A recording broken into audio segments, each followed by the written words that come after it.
السلام علیکم۔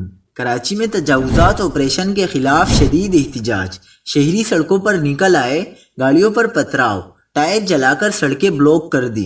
کیا آپ حالات حاضرہ سے آگاہی حاصل کرنا چاہتے ہیں؟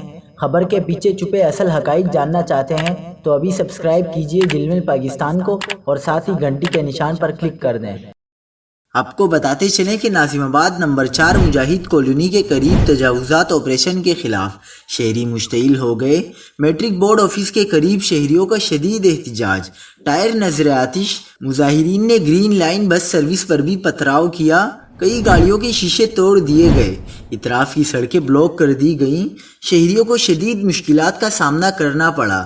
2 سے 2.5 گھنٹے تک ناظم آباد اور اطراف کی سڑکیں بلاک رہیں، جس کے باعث عباسی شہید اسپتال جانے والی درجنوں ایمبولینسز بھی پھنس گئی۔ مظاہرین کا کہنا تھا کہ ہم اپنے گھروں کو گرانے نہیں دیں گے۔ انہیں 24 اکتوبر تک گھر خالی کرانے کا نوٹس دیا گیا ہے، لیکن مظاہرین نے اپنے گھر خالی کرنے سے صاف انکار کر دیا۔